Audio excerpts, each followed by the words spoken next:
नए चैप्टर का नाम लिखो bank reconciliation statement. Bank reconciliation statement, इसको बोलते हैं BRS। तो ये चैप्टर बहुत ही अच्छा चैप्टर है, बहुत ही इंटरेस्टिंग चैप्टर है। एग्ज़ाम में आएगा तो आपको मतलब 4 नंबर से लेकर 8 नंबर तक का भी आ जाता है कभी कभी। तो अच्छा चैप्टर है एग्ज़ाम के नज़रिए से, बैंक रिकंसिलिएशन स्टेटमेंट। तो इसका कॉन्सेप्ट पहले समझाता हूँ आपको। तो इसमें बेसिकली सबसे पहले तो हम कैश बुक बनाते हैं। हमने पढ़ा ना, चैप्टर 2 में पढ़ चुके कैश बुक। तो वैसे तो कैश बुक में खूब सारे कॉलम्स होते हैं, लेकिन मुझे कैश के कॉलम से कोई मतलब नहीं है, मुझे डिस्काउंट के कॉलम से कोई मतलब नहीं है, मुझे सिर्फ बैंक के कॉलम से मतलब है ना। तो हमें कैश बुक के सिर्फ बैंक के कॉलम से मतलब है फ़िलहाल। तो अब किस किस को याद है कैश बुक में हम कैसे रिकॉर्डिंग करते हैं? बिल्कुल सही। पैसा आया तो डेबिट और पैसा गया तो क्रेडिट, राइट। तो हम अपने बैंक की ट्रांजैक्शंस को ऐसे रिकॉर्ड करते हैं कि पैसा आया तो डेबिट, पैसा गया तो क्रेडिट, ठीक है। अब जहाँ हमारा खाता होता है, जिस बैंक में हमारा अकाउंट होता है, मान लो ICICI बैंक, तो जिस बैंक में हमारा खाता होता है ICICI बैंक में, तो बैंक भी हमारा एक रिकॉर्ड मेंटेन करता है। वो कहता है जी कस्टमर, है ना, कस्टमर मतलब आप, वो आपका भी खाता मेंटेन करता है। अब बैंक के लिए आप एक लायबिलिटी होते हो, है ना, क्योंकि बैंक ने आपसे पैसा ले रखा है, तो बैंक के लिए आप लायबिलिटी होते हो। तो बैंक जब आपकी रिकॉर्डिंग करता है, तो जब पैसा आता है तो वो क्रेडिट करता है आपके खाते में, और जब पैसा काटता है वो, या कम करता है, कम करता लिख देता हूँ, पैसा कम करता है तो डेबिट करता है, तो वो भी रिकॉर्डिंग करता है। तो हम भी रिकॉर्डिंग करते हैं, वो भी रिकॉर्डिंग करता है, हम भी रिकॉर्डिंग करते हैं, वो भी रिकॉर्डिंग करता है, ठीक है। तो हमारे लिए बैंक एक एसेट होता है और बैंक के लिए हम लायबिलिटी होते हैं। ये भी मतलब लिख देता हूँ जस्ट फॉर द, कि भाई आपको एक एंगल पता हो। तो बैंक के लिए हम लायबिलिटी होते हैं, है ना। तो वो भी रिकॉर्ड करता है, हम भी रिकॉर्ड करते हैं, वो भी रिकॉर्ड करता है, हम भी रिकॉर्ड करते हैं। तो जनरली क्या होता है, पूरे 1 महीने रिकॉर्डिंग चलती रहती है। तो मान लो कोई भी महीना मान लेते हैं, लेट से हम जून का महीना ले लेते हैं, है ना, ऐसे कहने के लिए ले रहा हूँ, मतलब जस्ट समझाने के लिए। तो फॉर एग्ज़ाम्पल जून के महीने की हमने रिकॉर्डिंग करी, तो हमने भी करी, उसने भी करी, हमने भी करी, उसने भी करी, हमने भी करी, उसने भी करी। अब महीने के एंड में मैं अपनी कैश बुक का बैलेंस निकालता हूँ। तो जनरली हम हर महीने की कैश बुक बना लेते हैं। तो हमारी कैश बुक का जो बैंक कॉलम होता है, मैं उसका बैलेंस निकालता हूँ, और उसका मान लेते हैं बैलेंस आ रहा है 10,000 रुपये। तो कैश बुक में मेरे बैंक कॉलम में बैलेंस आ रहा है 10,000 रुपये। तो मैं सोच रहा हूँ कि मेरे बैंक में 10,000 रुपये हैं, ठीक है। तो मैं तो ये सोच रहा हूँ कि मेरे पास बैंक में कितने रुपए हैं, 10,000 रुपये हैं। लेकिन हमारी सारी ट्रांजैक्शंस को रिकॉर्ड करके बैंक भी हर महीने के एंड में एक स्टेटमेंट हमें भेजता है। वो भी हमारी सारी ट्रांजैक्शंस रिकॉर्ड करके एक स्टेटमेंट भेजता है। उसको बैंक स्टेटमेंट बोल देते हैं, पासबुक बोल देते हैं, वो भी भेजता है। और जब वो बैंक बैलेंस भेजता है हमारा, तो मान लेते हैं उसमें वो कहता है कि जी आपका बैलेंस है 7,000 रुपये। तो बस फिर आपके पैरों तले ज़मीन खिसक गई। आप कहते हो अरे ये क्या हो गया, क्योंकि आपके हिसाब से तो आपका बैलेंस कितना है, 10,000 रुपये। लेकिन बैंक ने भी जून के महीने की ट्रांजैक्शंस रिकॉर्ड करी पूरी, है ना, और उसने बैलेंस भेजा कितना, 7,000 रुपये। तो फिर आपको लगता है कि अरे ये क्या हो गया भाई, है ना। तो बेसिकली कई बार हमारे बैलेंस में और बैंक के भेजे हुए बैलेंस में डिफरेंस होता है, हमारे बैलेंस में और बैंक के भेजे हुए बैलेंस में डिफरेंस होता है। तो बस ये चैप्टर का जन्म इसीलिए हुआ कि वो डिफरेंस पहले थोड़े से थ्योरेटिकली पता होने चाहिए कि भाई ये डिफरेंसेस क्या हैं या क्यों हैं, और फिर उसको हम रिकंसाइल करते हैं, मतलब उसको मैच करवा के एक स्टेटमेंट बना लेते हैं, है ना। तो वो तो सीख जाएंगे फिर बाद में। तो इस चैप्टर का जन्म बेसिकली इसलिए हुआ। अगर दोनों का बैलेंस सेम ही आता तो फिर ये चैप्टर ही ना होता, है ना। तो पहले आप समझ गए इंट्रोडक्शन। तो ये बेसिकली इंट्रोडक्शन है, तो आप थोड़ा सा ऐसे बना सकते हो। तो पेज के बीचों बीच बस डिफरेंस लिख लेना, हमें डिफरेंस से शुरू करना है। तो हम भी रिकॉर्ड करते हैं कैश बुक में, वो भी रिकॉर्ड करता है अपने पास ट्रांजैक्शन। हमारा बैलेंस 10,000 आ रहा है, उसका बैलेंस 7,000 आ रहा है ना। तो अब बच्चा मुझसे पूछता है या हम बच्चे से पूछते हैं कि ये डिफरेंस क्यों आ रहा है, तो वो हम सीखते हैं, ठीक है ना।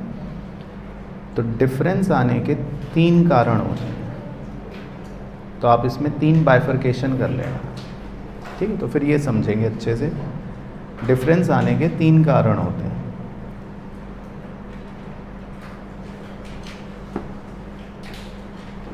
चलो, तो क्या है वो 3 कारण, वो लिख लेते हैं। पहला तो होता है, पहले को बोलते हैं टाइमिंग डिफरेंस, टाइमिंग डिफरेंस। दूसरे को बोलते हैं ट्रांजैक्शंस, और तीसरे को बोलते हैं एरर्स। एरर्स 2 तरह के हो सकते हैं, एक एरर्स इन कैश बुक और एक एरर्स इन पासबुक। तो एरर्स इन कैश बुक या एरर्स इन पासबुक।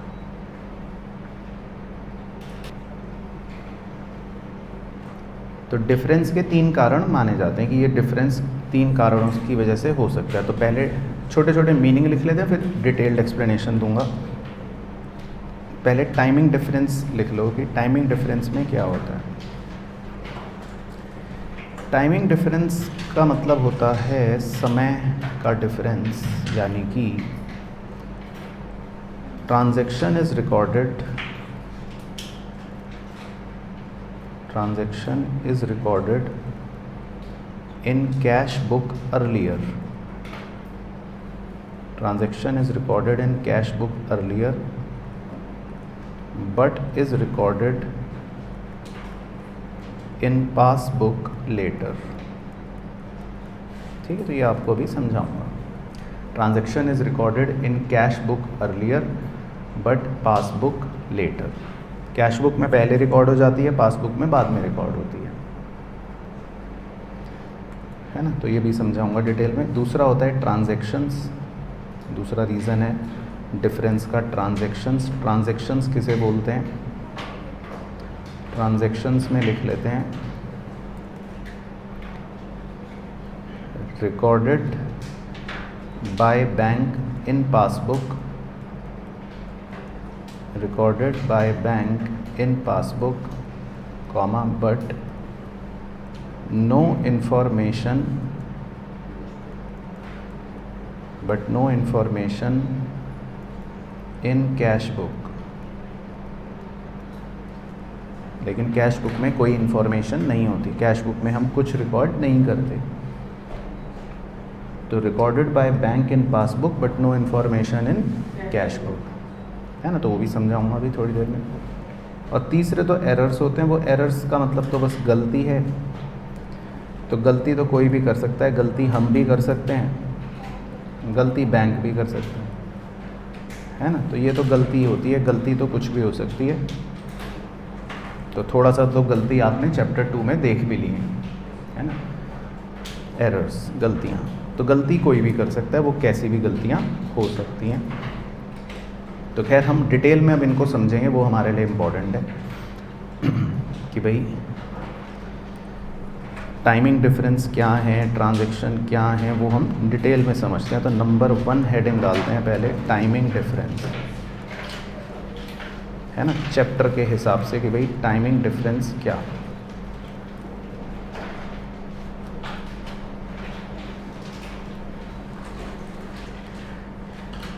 चलो, तो टाइमिंग डिफरेंस में पहला लिखते हैं नंबर 1। नंबर 1 का नाम है चेक इशूड या ब्रैकेट में paid but not presented, check issued but not presented. चलो, तो पहले ही समझा देता हूँ कि इसका क्या मतलब होता है। इसका मतलब ये होता है कि हमने किसी को चेक दे दिया,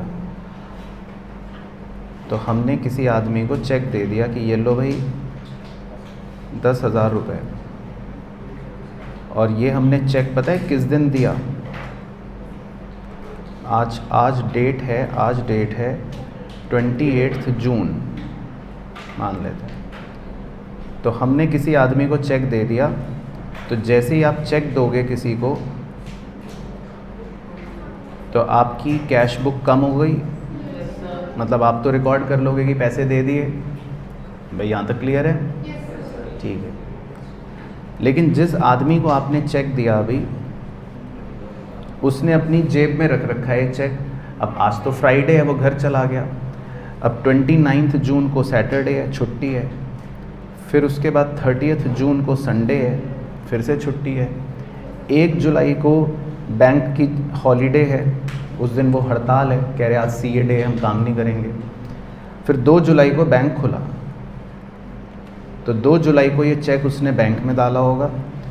फिर और 2-4 दिन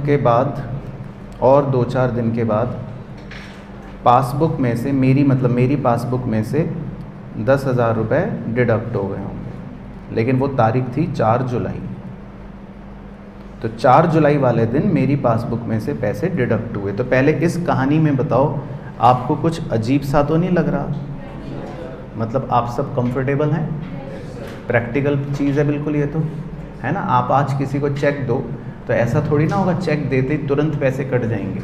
आप चेक दोगे, फिर वो आदमी चेक जमा करेगा, उसके बाद बैंक में 2-4 दिन लग जाएंगे, फिर जाकर आपके पैसे बैंक में से कटेंगे। ठीक है भाइयों बहनों? तो कैश बुक में कौन सी तारीख को रिकॉर्ड हो गया?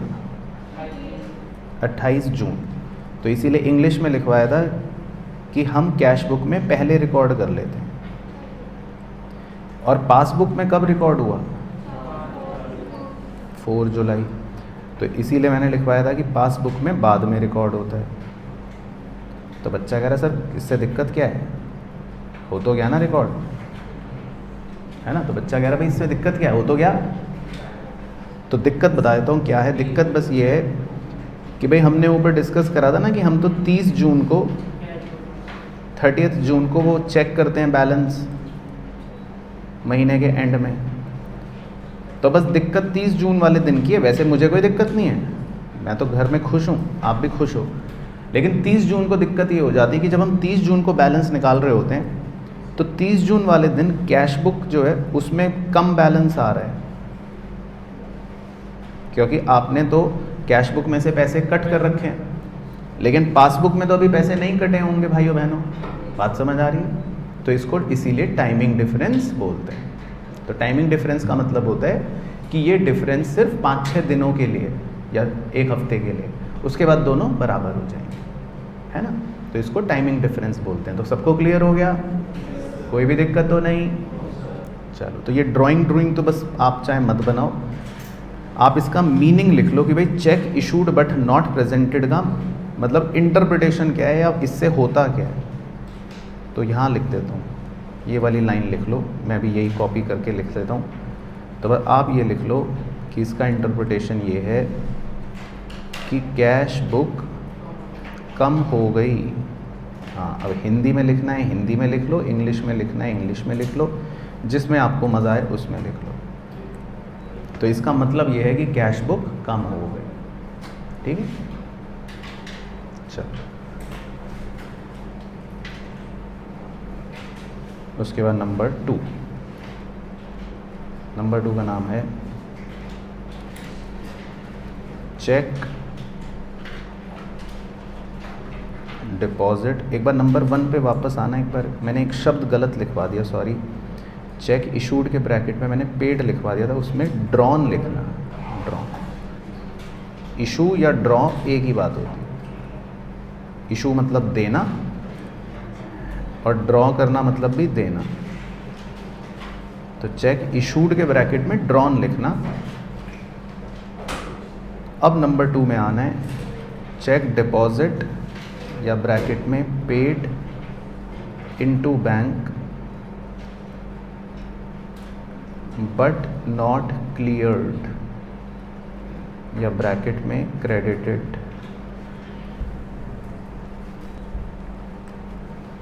तो चेक डिपॉजिट या paid into bank but not cleared.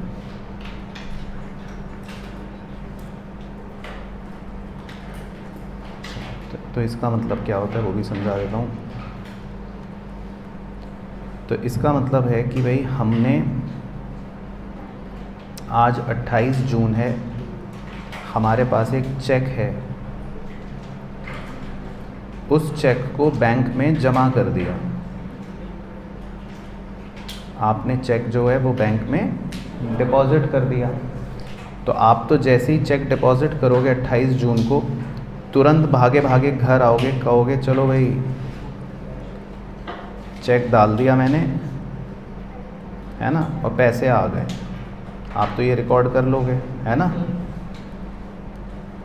लेकिन अगेन सेम कहानी। अब बैंक में तो आज फ्राइडे है, कल सैटरडे की छुट्टी हो गई, परसों संडे की छुट्टी हो गई, 1 जुलाई को बैंक में हड़ताल थी, 2 जुलाई को पीओ की बीवी बीमार हो गई, वो आया नहीं। तो भाई कुछ भी हो सकता है। तो आपने तो चेक आज शाम को जमा करा, लेकिन कुछ भी हो सकता है, अगले 4 दिन कुछ काम नहीं हुआ बैंक में।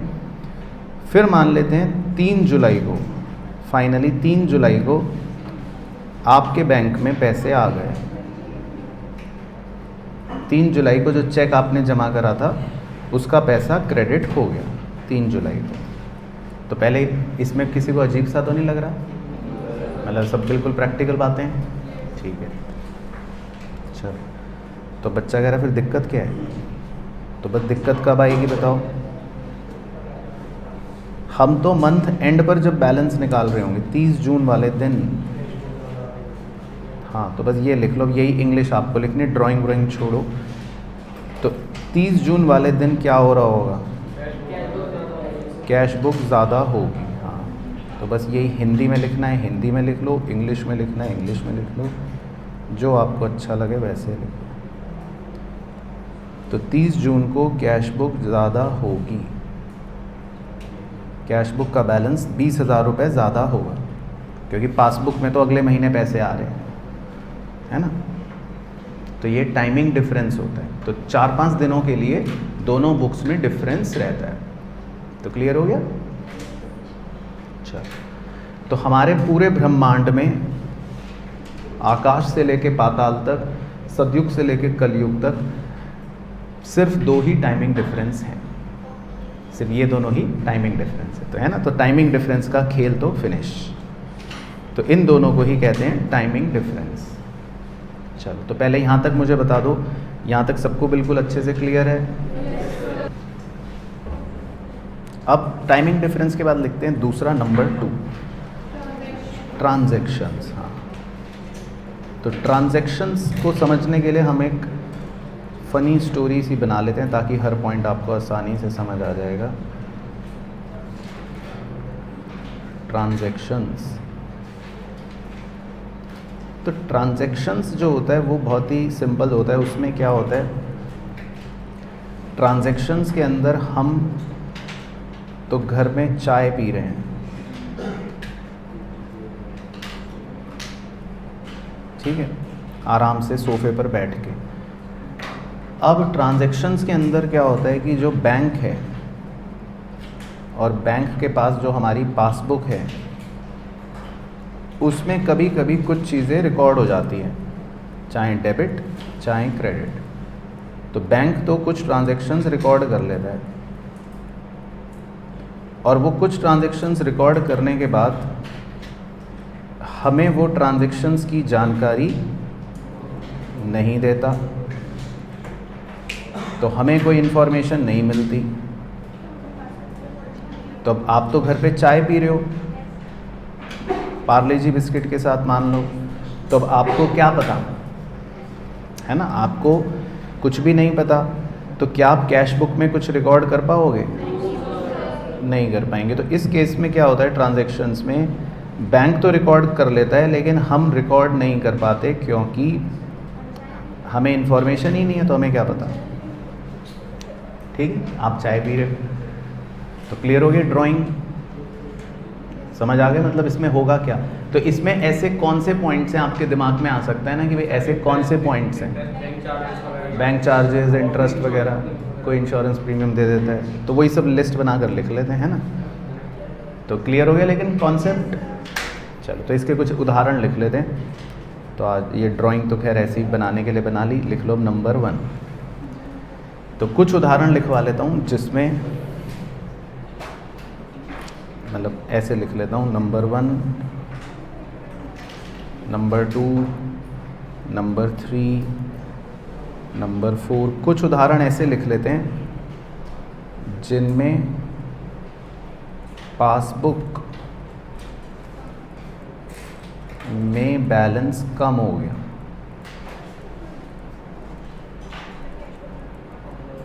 मतलब पासबुक में बैलेंस कम हो गया का मतलब है, पासबुक में बैलेंस कम हो गया का मतलब भी लिख देता हूँ कि पता चला बच्चा कह रहा है ये क्या हो गया। पासबुक में बैलेंस कम होने का मतलब है कि बैंक ने पैसे डिडक्ट कर लिए। ठीक है, बैंक ने पैसे डिडक्ट कर लिए, लेकिन क्या आपको इन्फॉर्मेशन मिली? नहीं मिली। तो कुछ एग्जांपल्स लिखते हैं जिसमें बैंक पैसे डिडक्ट कर लेता है या बैंक में से पैसे डिडक्ट हो जाएंगे लेकिन आपको नहीं पता चलता। चलो तो जैसे लिख दो, पहला तो हो गया जी बिल्कुल आपने जो बोला, बैंक चार्जेस। कभी कभी बैंक चार्जेस ले लेता है, खुद ही पैसे काट लेता है आपके अकाउंट से, है ना, तो नहीं पता चलता बैंक चार्जेस। दूसरा, bank charged interest on overdraft. Bank आपके ओवरड्राफ्ट पे इंटरेस्ट काट लेता है, तो आपको नहीं पता चलता। और कभी कभी direct payment to supplier, supplier बोले तो क्रेडिटर, बैंक जो है वो डायरेक्ट आपके क्रेडिटर को पैसे दे देता है तो आपको नहीं पता चलता। और बताओ।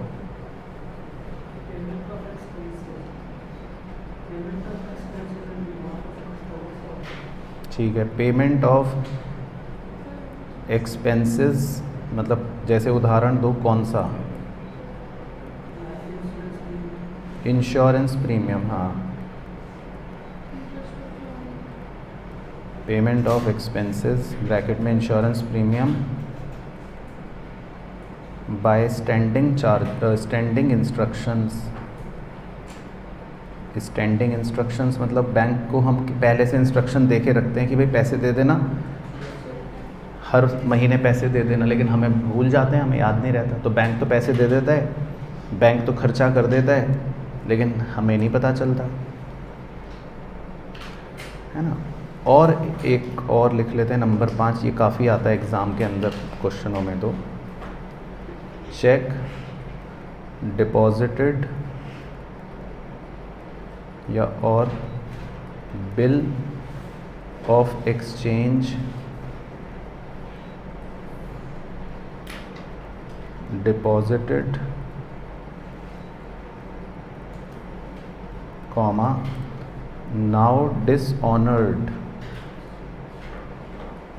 नाउ डिसऑनर्ड, डिसऑनर हो जाते हैं। कुछ चेक आपने बैंक में जमा करे थे या कुछ बिल ऑफ एक्सचेंज पढ़ेंगे तो बाद में, बैंक में जमा करे थे, वो डिसऑनर हो जाते हैं, बाउंस हो जाते हैं।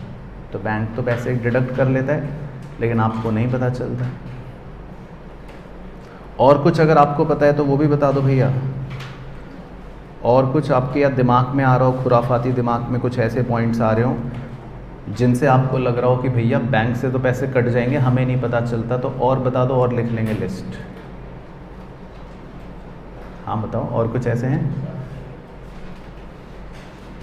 भाई? बैंक ने चार्जेस काट लिए, बैंक ने इंटरेस्ट काट लिया, बैंक ने एक्सपेंस पे कर दिए, है ना, या चेक बाउंस हो गया, तो यही सब है, या फिर पेमेंट कर दी। तो यही 4-5 चीज़ें हैं जिनमें बैंक पेमेंट कर देता है, बैंक में से पैसे कट जाते हैं लेकिन हमें नहीं पता चलता। तो क्लियर हो गया सबको? वो अब अगले में लिखेंगे ना, अभी तो ये कटने वाले लिखवा रहा हूँ, अब बढ़ने वाले तो अगले लिखवाऊंगा। अब वो तो अभी नीचे लिखते हैं, अभी तो पैसे काटने वाले लिखवाए। ये सब तो कौन से लिखवाए? जिसमें बैंक से पैसे अभी कट रहे हैं, ये वाले, ये लो एरो बना देता हूँ। अभी तो बैंक से पैसे कट रहे हैं। ये तो 5 एग्जाम्पल। हाँ, अब बढ़ेंगे भी भाई, उल्टा भी तो हो गए थोड़ी ना, सिर्फ दुख ही दुख मिलेंगे जीवन में, सुख भी आएगा जीवन में, धूप ही धूप नहीं रहेगी, छाँव भी आएगी। तो अभी तो पैसे कट रहे हैं लेकिन कटने ओके हो गए बैंक से। चलो अब आगे बढ़ते हैं। 3 वाले में डायरेक्ट पैसे दे देता है बैंक को। कोमल जी पूछ रही हैं 3 वाले में क्या होता है? तो 3 वाले में बैंक क्या करता है, हमारे किसी क्रेडिटर को पैसे दे देता है, कहता है ये लो 100 रुपये, तो बैंक तो पे कर देता है लेकिन हमें नहीं पता चलता। तो बोलो, पांचों सबको क्लियर है? चलो अब कुछ लिख लेते हैं जिसमें बैंक में पैसे बढ़ जाते हैं, तो वो भी इधर ब्रैकेट में लिख रहा हूँ। बैंक पासबुक, बैंक पासबुक में बैलेंस इंक्रीज हो गया। समझ गए? तो मतलब बैंक में पैसे आ गए, समझ गए? समझ जाओगे हिंदी इंग्लिश जो भी है। चलो तो अब बताओ, उसके भी कुछ एग्जाम्पल बता दो, कब कब पैसे आ गए। अच्छा ठीक है जी। तो एक तो डायरेक्ट पेमेंट बाय कस्टमर या डेटर, तो डेटर से पैसे आ गए सीधा बैंक में, तो वेरी गुड, तो बैंक बैलेंस बढ़ गया, हमें नहीं पता चला। और कब आ सकता है पैसा? इंटरेस्ट, हाँ मिल गया, इंटरेस्ट रिसीव्ड, या इसको बोलते हैं इंटरेस्ट कलेक्टेड, कुछ भी लिख लो, ऑन इन्वेस्टमेंट्स, हमारे किसी इन्वेस्टमेंट्स पर इंटरेस्ट मिल गया, तो बैंक में पैसे आ गए, हमें नहीं पता चला। और बताओ, कर लेता है कोमल बिना परमिशन के, तो कोई दिक्कत नहीं है। तो आप ये मत, आप प्रैक्टिकली ज़्यादा मत सोचो इन बातों के बारे में। बच्चा करे सर ऐसे कैसे हो गया, बिना हमारी परमिशन के कैसे पैसे काट लिए, वो सब कट गए। ऐसे तो बच्चा कहते सर पैसे कट गए तो एसएमएस क्यों नहीं आया? तो भाई हम ये चैप्टर ऐसे थोड़ी ना, बिल्कुल कोई आज का चैप्टर नहीं, ये तो बातें हैं बस, लेकिन हाँ बातें समझ आनी जरूरी है। ऐसे तो बच्चा कहता है सर एसएमएस क्यों नहीं आया पैसे कटने का, मुझे तो पता है। हाँ तो ये तो सब पुरानी बातें हैं।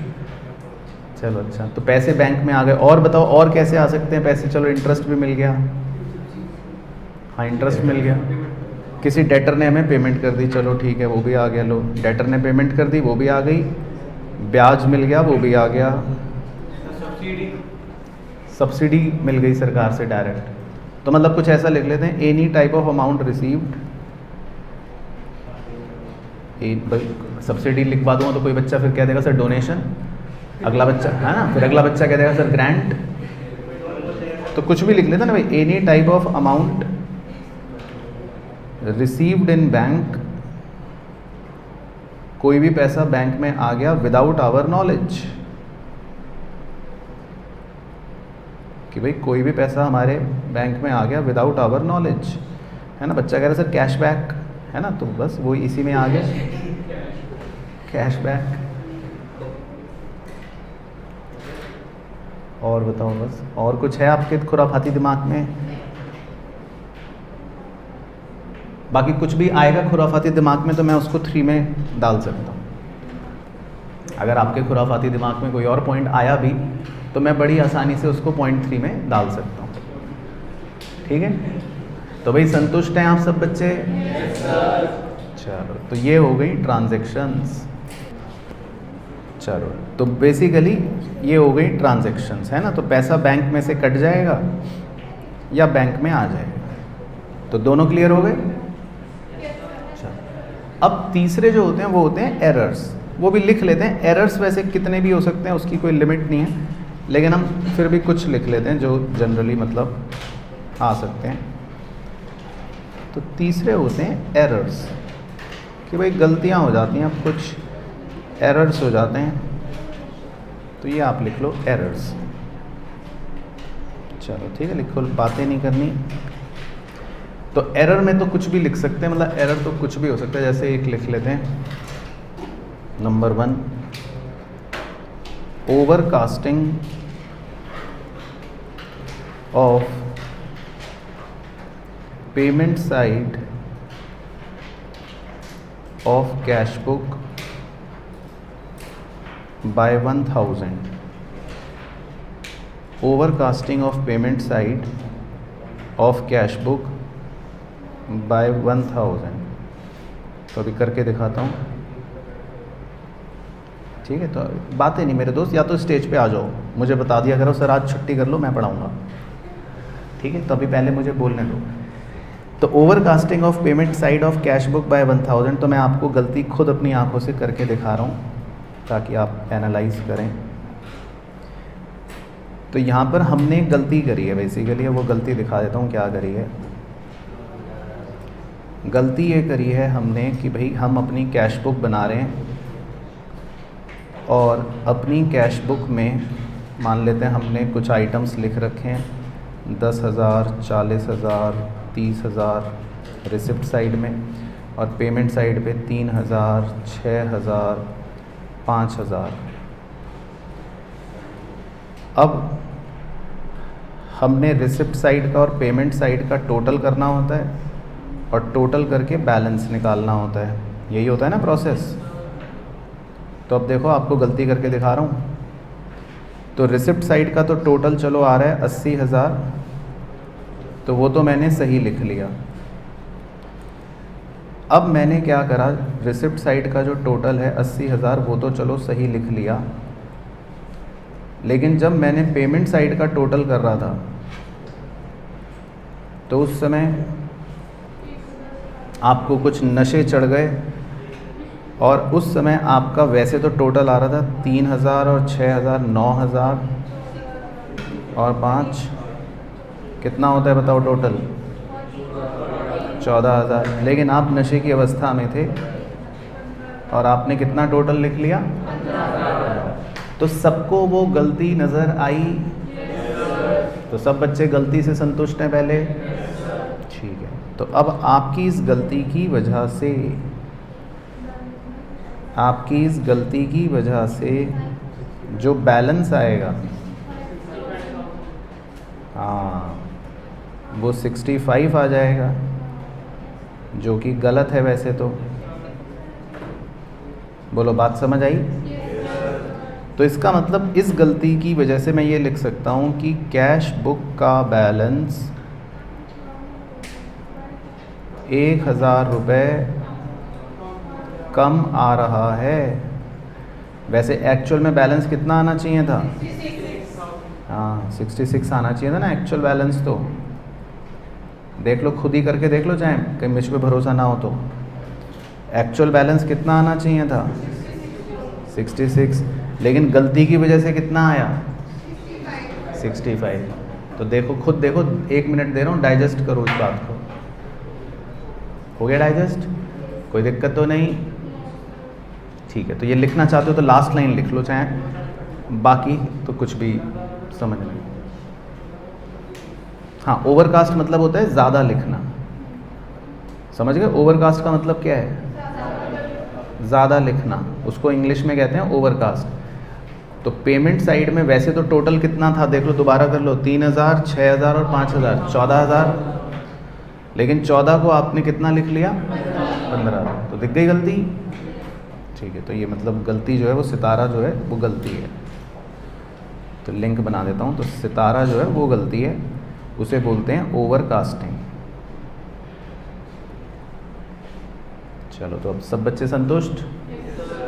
ठीक है, तो ड्राइंग चाहे ना बनाओ, लेकिन गलती का बस ये एनालिसिस लिख सकते हो कि आपकी गलती की वजह से कैश बुक का बैलेंस 1000 रुपये कम आ रहा है, तो ये गलती हो गई। ऐसी एक और गलती लिखवा देता हूँ, चलो नंबर 2। नहीं, अब वो नहीं ना ऐसे, अरे रिपीट थोड़ी ना, बच्चा कह रहा सर अंडर कास्टिंग लिखवा दो। अब ऐसे तो अगली में कह दो कि सर पेमेंट की जगह रिसिप्ट साइड लिखवा दो। वैरायटी चेंज करने हैं, मतलब हाँ, मतलब कुछ वैरायटी चेंज करने, वो बच्चों वाले नहीं। अब वो तो समझ गए ना, मतलब ओवर कास्टिंग हो चाहे अंडर कास्टिंग हो, चाहे रिसिप्ट साइड हो चाहे पेमेंट साइड हो, वो तो इसमें सब आ गए। अब कुछ वैरायटी चेंज करते हैं। जैसे एक गलती ये लिख लो, जैसे ये बड़ी अच्छी गलती होती है, cheque recorded but not deposited. तो देखो, ये तो भयंकर लेवल की नशे वाली गलती कर दी आपने। Cheque recorded but not deposited. तो देखो, आपको एक चेक मिला, तो जैसे ही आपको चेक मिला तो आपने उसको रिकॉर्ड कर लिया। आपने कहा अरे वाह, चेक मिल गया, चेक मिल गया, चेक मिल गया। तो मान लो 20,000 का आपको चेक मिल गया, तो आपने रिकॉर्ड कर लिया। अब वो चेक आप अपने रात को तकिए के नीचे रख के सो गए, बस। और अगले दिन उठे, ऑफिस गए, सब भूल गए। ठीक है, तो चेक आपने रिकॉर्ड तो कर लिया, लेकिन बैंक में जमा करना भूल गए। तो बस, तो ये तो आपकी गलती है ना, कैश बुक बढ़ गई इसकी वजह से, है ना। तो इस गलती से क्या हुआ, मतलब अगर हम कंक्लूजन लिखें, कैश बुक बढ़ गई, कैश बुक ज़्यादा हो गई, कुछ भी लिख लो, मतलब तो आपकी गलती की वजह से कैश बुक ज़्यादा हो गई। तो ये भी तो एरर हो गया ना, तो ये भी गलती हो गई। तो गलती तो देखो कुछ भी हो सकती है, समझ गए। तो गलती मैं आपको लिखवा नहीं सकता कि ये 5 गलतियां रट लो, एग्ज़ाम में यही आएगी। तो अगर मैं 5 लिखवाऊंगा तो 6ठी आएगी, 10 लिखवाऊंगा तो 11वीं आएगी, 100 लिखवाऊंगा तो 101वीं आएगी। तो इसीलिए बेटर है हम लिखें ही क्यों, है ना। बट गलती कुछ भी आ सकती है। चलो एक और डेमो लिख लेते हैं फिर भी, जस्ट एनालिसिस के लिए। नंबर 3 भी लिख लो, देखो एक और गलती। नंबर 3 गलती है, बैंक एररनियसली, एरर लिख के नियसली, bank एररनियसली credited 3000 in our account। तो बच्चा कह रहा है काश ये गलती हो जाए बस क्योंकि इस बार तो हमने गलती करी ही नहीं, इस बार तो बैंक ने गलती करी है, तो इस बार तो हमने कोई गलती करी ही नहीं, हम तो बिल्कुल घर में बैठे हैं, कोई टेंशन नहीं। इस बार बैंक ने गलती करी है, बैंक ने आपके पासबुक में 3000 रुपये क्रेडिट कर दिए गलती से। तो बस, तो बैंक की गलती की वजह से क्या हो गया, पासबुक बढ़ गई। हाँ, तो पासबुक ज़्यादा हो गई, लेकिन है तो एरर ना, है तो किसका एरर, बैंक का। तो ये भी एरर है, लेकिन इस बार एरर किसने कर दिया, बैंक ने कर दिया। तो कोई भी एरर कर सकता है, हम भी कर सकते हैं, बैंक भी कर सकता है। तो आई होप आप समझ गए होंगे एरर्स, है ना। चलो, तो इसके नीचे एटसेट्रा लिख के एक लंबी गहरी सांस लेकर बताओ कि आपको अब ये समझ आ गया कि गलतियाँ 3 कारणों से हो सकती हैं। चलो, तो ये तो हो गया कि गलतियाँ क्यों होती हैं, है ना। अब इसके बाद चाहे आप नए पेज पे लिख लो, आगे बढ़ते हैं। लिखो जी, इम्पॉर्टेंट बातें नहीं, कॉन्सेप्चुअल पॉइंट्स, कुछ बेसिक कॉन्सेप्चुअल पॉइंट्स लिखने। तो इसको आप हेडिंग डाल दो, इम्पॉर्टेंट कॉन्सेप्चुअल पॉइंट्स। चलो, तो कुछ छोटे छोटे पॉइंट्स लिखेंगे।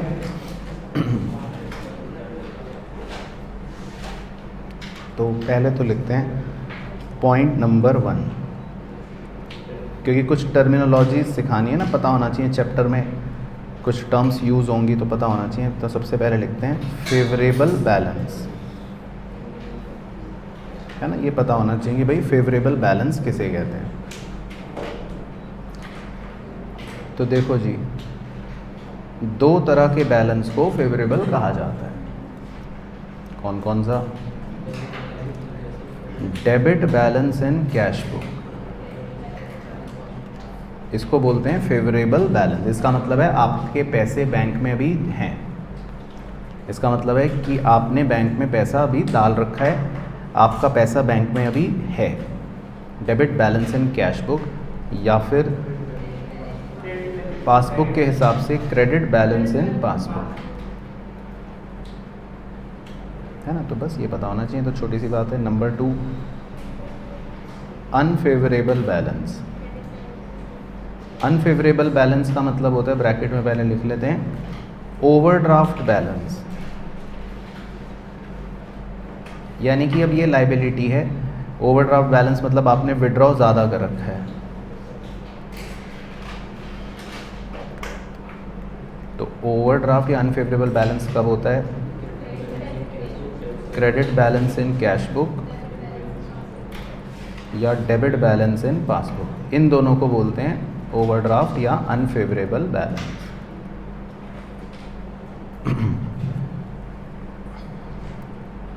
अब बच्चा कहता है सर अगर क्वेश्चन में बताया ना हो बैलेंस कौन सा है तो क्या माने? हाँ, तो ये बादल में लिख लेते हैं। तो इफ़ क्वेश्चन इज साइलेंट, तो अगर क्वेश्चन साइलेंट है, क्वेश्चन ना बताए बैलेंस, तो मेरे से मत पूछना, फिर मैं बता रहा हूँ, फिर मैं आपके बाल नोच लूँगा। अब क्वेश्चन जब करा करेंगे आगे के लेक्चर में, तो क्वेश्चन तो लिख के छोड़ देगा बैलेंस 5000।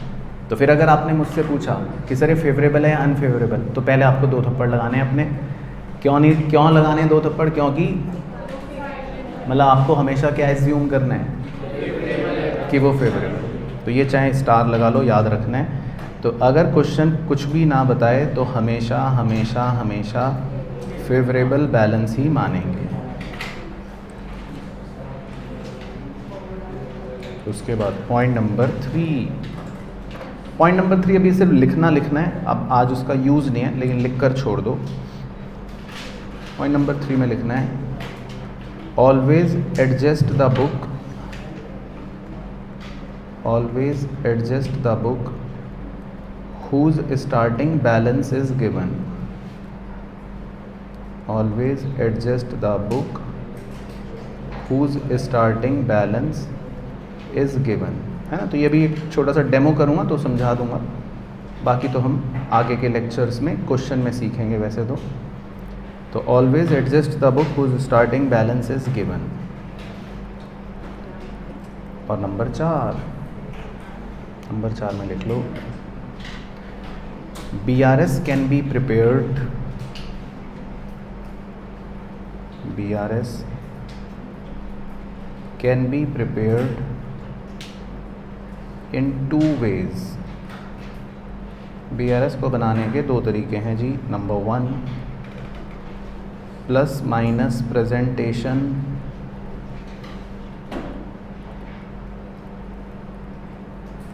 है ना। तो हम ये फॉलो करेंगे, वी विल फॉलो। और नंबर 2, बैलेंस प्रेजेंटेशन,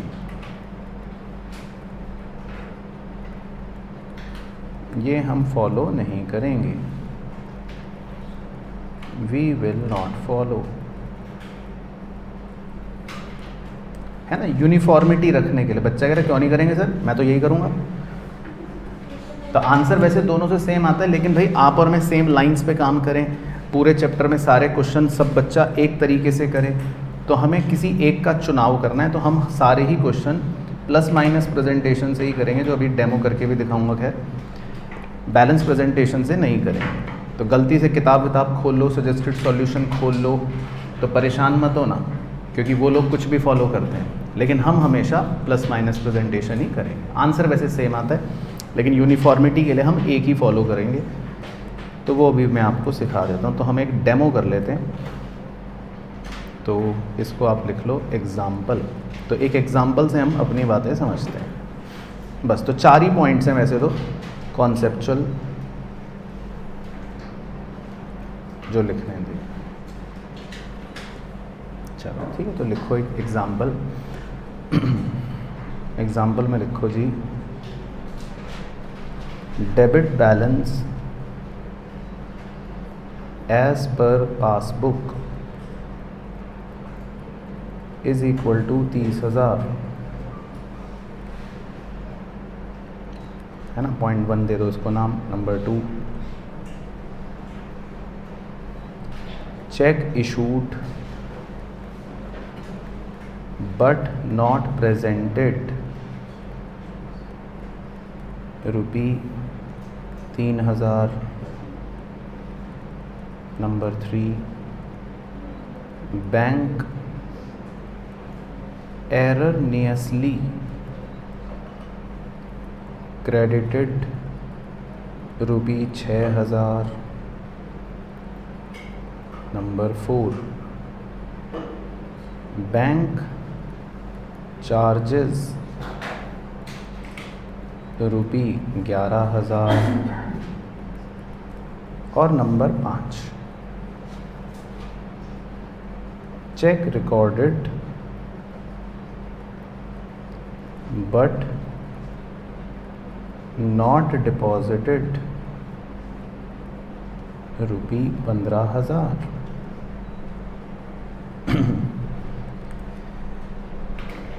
तो सबसे पहला तो लिखो जी, आइडेंटिफाई टाइप ऑफ डिफरेंसेस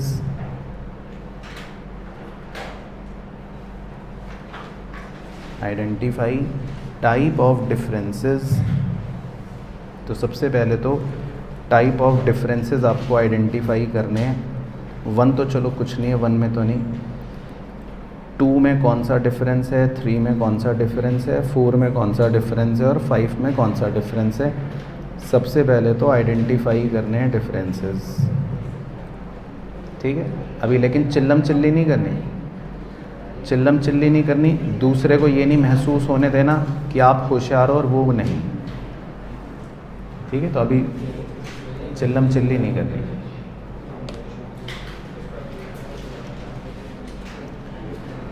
चलो तो खैर अब पढ़ लेता हूँ पहले मैं भी, और फिर आपके साथ करते हैं।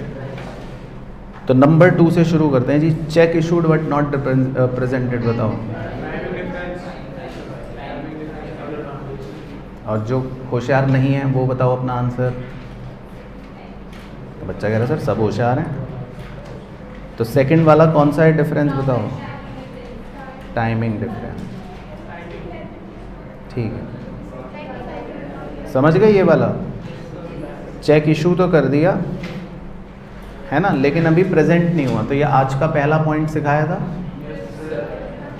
है ना। तो ये क्या बोलते हैं, टाइमिंग डिफरेंस। चलो ठीक है। अब सेकंड मतलब सेकंड क्या, ये वाला क्या है, एरर। किसने करा,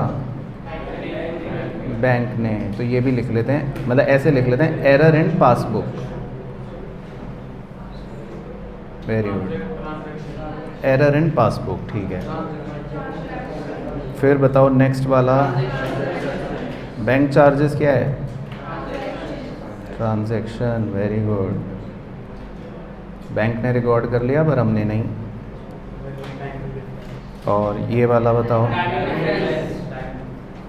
टाइमिंग डिफरेंस, तो ये हैं बच्चे देखो नशे की अवस्था में बैठे हुए।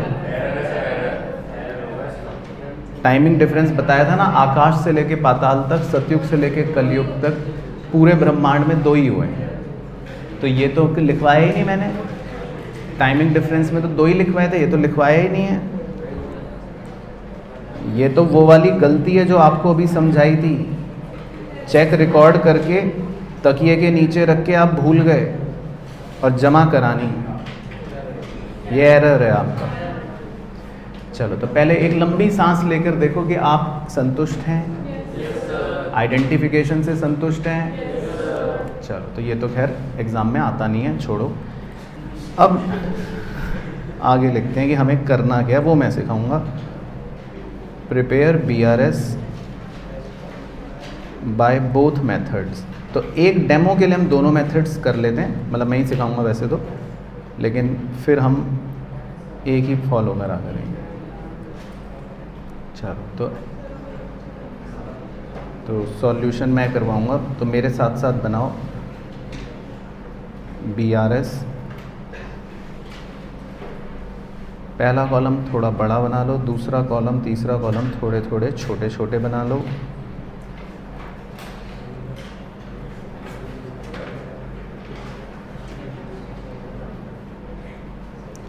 पहले कॉलम में लिख लो पर्टिकुलर्स, ऐसे ही ड्रामा करने के लिए। अगले कॉलम में लिखना है आपको प्लस आइटम, है ना, प्लस आइटम। तो प्लस आइटम मतलब ऐसे आगे की कुछ कहानी समझाने के लिए लिख लेता हूँ देवता। और तीसरे कॉलम में माइनस आइटम, तो माइनस आइटम में लिख लो राक्षस। अरे वाह कितना अच्छा लिखा, ठीक है। तो पॉजिटिव्स मतलब देवता, नेगेटिव्स मतलब राक्षस, ऐसा लिख लिया आगे की कुछ कहानी समझने के लिए। बाकी एग्ज़ाम में नहीं लिखेंगे। हाँ, तो प्लस आइटम माइनस आइटम 2 तरह के कॉलम हो गए। चलो तो मैं स्टेप बाय स्टेप सिखाऊंगा, लेकिन बस आप कंसंट्रेशन से मेरे साथ सुनना, ठीक है। बातें नहीं करना, बस बातें नहीं करोगे तो सबका भला है, मेरा भी और सबका। चलो ठीक है, तो अब देखो पहले सबसे पहले मुझे ये सिखाना है कि बैलेंस कैसे लिखते हैं। पहले ये सिखाऊंगा, जैसे उसने दिया है debit balance as per passbook, है ना। तो इसमें सबसे इम्पॉर्टेंट तो ये होता है कि उसने स्टार्टिंग बैलेंस कौन सी बुक का दे रखा है, पासबुक का। ये बहुत इम्पॉर्टेंट चीज़ होती है, क्योंकि जिस भी बुक का स्टार्टिंग बैलेंस होता है ना, जिस भी बुक का स्टार्टिंग बैलेंस दिया होता है, हमें उसी के हिसाब से पूरे क्वेश्चन में सोचना है। हमें पूरे क्वेश्चन में अब किस बुक के हिसाब से सोचना है, पासबुक के हिसाब से। तो ये बहुत इम्पॉर्टेंट स्टार्टिंग होती है कि आपको कौन सी बुक का स्टार्टिंग बैलेंस दे रखा है, तो हम पासबुक के हिसाब से सोचेंगे। चलो ठीक है। और फिर दूसरा ये भी सोचना है आपको, ये भी पढ़ना है कि कौन सा बैलेंस दे रखा है। लिखा है डेबिट बैलेंस, तो ये कौन सा बैलेंस हो गया, अनफेवरेबल। तो क्लियर हो गया, ओवरड्राफ्ट। ठीक है, पहले यहाँ तक बताओ। हाँ चलो अब देखो कैसे लिखना है, लिखो मेरे साथ। पर्टिकुलर में debit balance as per passbook. अब ओवरड्राफ्ट मतलब नेगेटिव बैलेंस राक्षस, है ना, या पॉजिटिव बैलेंस नेगेटिव, है ना। आपने बोला ना ये कौन सा बैलेंस है, अनफेवरेबल। तो इसको इसीलिए राक्षसों की टीम में लिख ले, नेगेटिव। अगर फेवरेबल बैलेंस होता तो कहाँ लिख लेते, पॉजिटिव। ठीक है, तो पहले स्टार्टिंग क्लियर हो गई।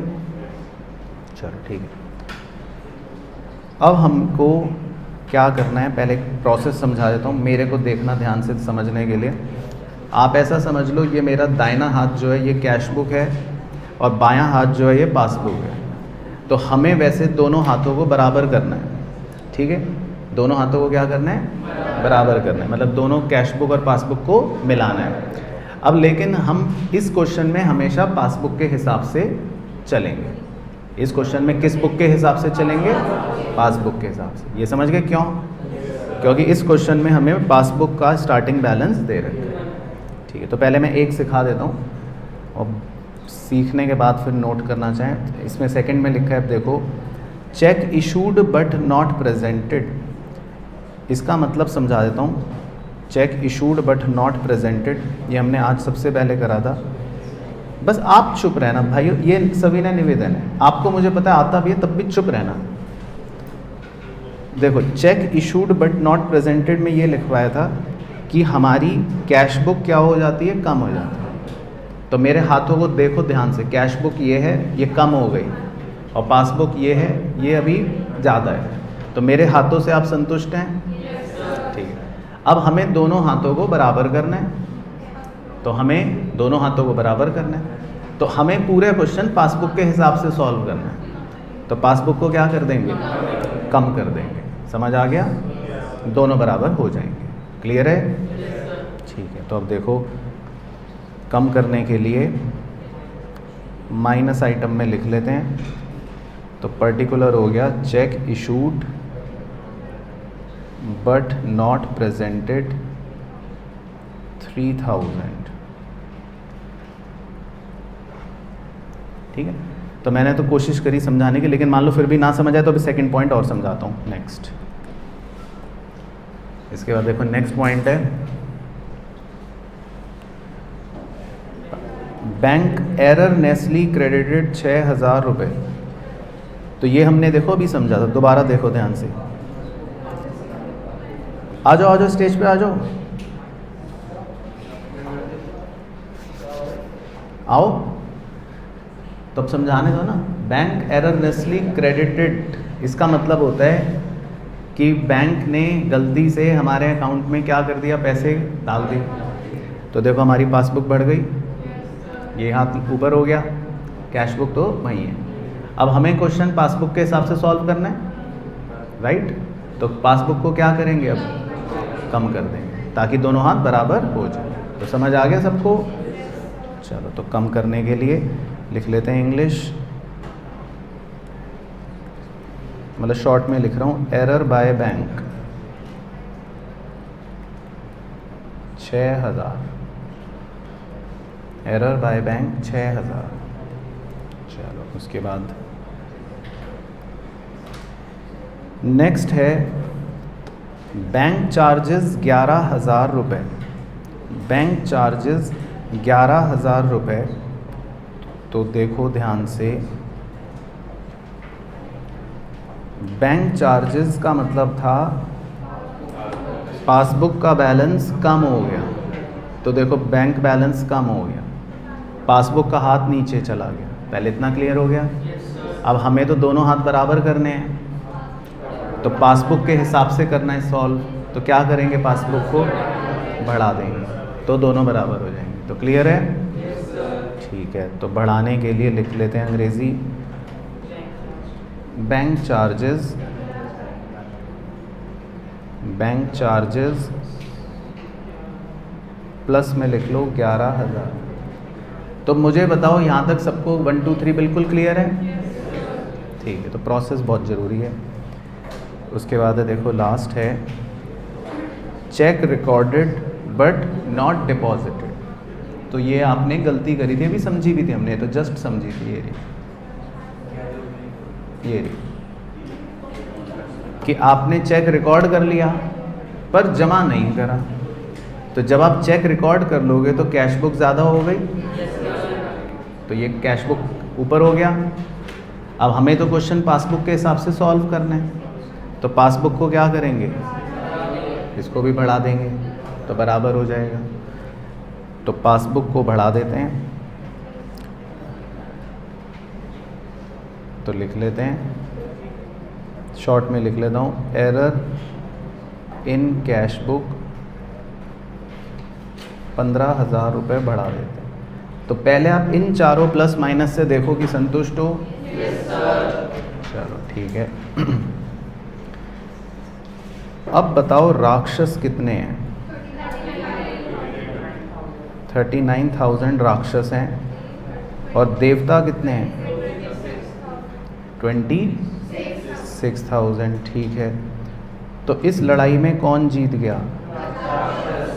राक्षस जीत गए। मतलब एक तरह से बैलेंस निकाल लो, कितना बच गया? 13,000, ठीक है, 13,000 है ना। तो हम इस 13,000 को लिखते हैं, मतलब आंसर जब बनाना होता है तो हम लिखते हैं बैलेंस एज पर, तो देखना ध्यान से, ऊपर आपको पासबुक का बैलेंस गिवन होता है ना, तो नीचे आपका दूसरी जो बुक होती है उसका बैलेंस बचता है। तो हम नीचे लिखेंगे balance as per cash book, balance as per cash book. अच्छा, अब मैं आपसे एक क्वेश्चन पूछता हूँ, क्रिटिकल वाला थोड़ा सा, कि भाई ये बैलेंस जो बच रहा है कैश बुक का 13,000 रुपये, ये फेवरेबल है या अनफेवरेबल? तो देखो लॉजिक से चलते हैं, इसीलिए कौन जीता था इस लड़ाई में? कौन जीता था लड़ाई में? राक्षस। तो इसीलिए ये अनफेवरेबल बैलेंस है, क्योंकि नेगेटिविटी ज़्यादा है ना इसमें। नेगेटिविटी कितनी है? ज़्यादा, पॉजिटिविटी कम। तो जब नेगेटिव हावी होंगे पॉजिटिव पर तो आंसर क्या आएगा? अनफेवरेबल। तो ये अनफेवरेबल बैलेंस है क्योंकि नेगेटिविटी ज़्यादा है, राक्षस की टीम जीत गई। तो आपको प्रोसेस क्लियर हुआ थोड़ा थोड़ा? ठीक है। तो इसको तो बोलते हैं प्लस माइनस प्रेजेंटेशन। इसको क्या बोलते हैं? Plus minus presentation. तो हम यही फॉलो करेंगे इस तरह, प्लस माइनस प्रेजेंटेशन। लेकिन हम एक बार सीखने के लिए, जस्ट देखने के लिए, रेफरेंस के लिए, दूसरा बैलेंस प्रेजेंटेशन भी कर लेते हैं और करके, तो वो बना लेते हैं। उसका लॉजिक समझा देता हूँ। तो आप किसी भी क्वेश्चन को वैसे तो कैसे भी कर सकते हो, लेकिन आंसर सेम ही आता है।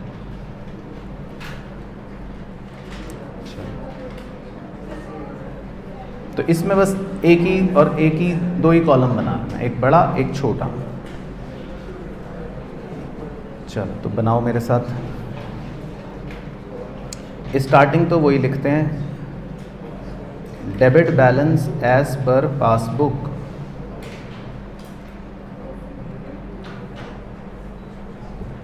चलो बातें नहीं मेरे दोस्त, नहीं तो हाथ काट दिए जाएंगे। तो बैलेंस लिखो, debit balance as per passbook 30,000। अब ये कौन था बताओ, राक्षस या देवता? राक्षस, ठीक है। याद है ना, ये बैलेंस कौन सा बैलेंस था? राक्षस वाला, नेगेटिव बैलेंस था। तो अब देखो इस मेथड में क्या होता है। तो लिख लिया पहले इतना, ठीक है। तो अब 2 मिनट तसल्ली से देखना। हम पहले सारे राक्षस जो होते हैं उनको राक्षसों की टीम में एक साथ ऐड करते हैं। हम कहते हैं भाई सारे राक्षस जो हैं पहले एक साथ इकट्ठे हो जाओ। तो हम सारे राक्षसों को एक साथ पहले इकट्ठा कर लेते हैं। तो हमारे क्वेश्चन में राक्षस कौन कौन थे देखो, एक तो चेक इशूड वाला, ये भी राक्षस था, और एक एरर बाय बैंक, ये भी राक्षस था। तो 2 राक्षस दिख गए आपको। तो हम कहते हैं भाई पहले राक्षसों को एक साथ इकट्ठा कर देते हैं। तो शॉर्ट में लिख लेता हूँ, एक तो चेक इशूड 3,000 वाला, और एक एरर बाय बैंक 6,000 वाला। तो राक्षसों की टीम इकट्ठा हो गई। राक्षसों की टीम कितने की हो गई टोटल? 39,000। तो इस मेथड में पहले हम सारी राक्षस की, मतलब जो भी क्वेश्चन में दिया होता है स्टार्टिंग, उनकी टीम इकट्ठा कर लेते हैं पहले एक साथ। तो एक साथ सारे राक्षस इकट्ठा हो गए, 39,000। अब इनकी देवताओं से लड़ाई होगी। अब लेस, अब राक्षसों को मारा जाएगा। तो राक्षसों को मारने के लिए अब देवता आ रहे हैं लेस। तो अब देखो, लेस का मतलब है कि राक्षसों को मारने के लिए, राक्षसों की शक्ति कम करने के लिए कितने देवता हैं हमारे क्वेश्चन में देखो, कौन कौन से। एक तो बैंक चार्जेस, और एक एरर इन कैश बुक, 11,000 और 15,000। तो 11,000 और 15,000 ये दोनों देवता हैं, तो लिखते हैं बैंक चार्जेस 11,000, ये भी माइनस कर देंगे राक्षसों की शक्तियों को, और error in cash book, error in cash book ये भी 15,000 देवता हैं, तो ये भी राक्षसों की शक्तियों को कम कर देंगे। तो देवताओं ने अपना काम कर दिया, तो देवताओं ने राक्षसों की शक्तियों को कम कर दिया जितना कर सकते थे। लेकिन अंततः कौन जीत गया? तो कितना बच गया? 13। तो बस इस मेथड को बोलते हैं बैलेंस प्रेजेंटेशन। तो ये हमने बस एक डेमो के लिए कर ली ताकि आपको एटलीस्ट पता रहे, लेकिन हम फॉलो नहीं करेंगे, हम फॉलो वही वाला करेंगे सारे क्वेश्चंस को। चलो, तो समझ आया कॉन्सेप्ट एंड एप्लीकेशन? चलो ठीक है, तो आज के लिए तो यही था मेन इस चैप्टर का काम।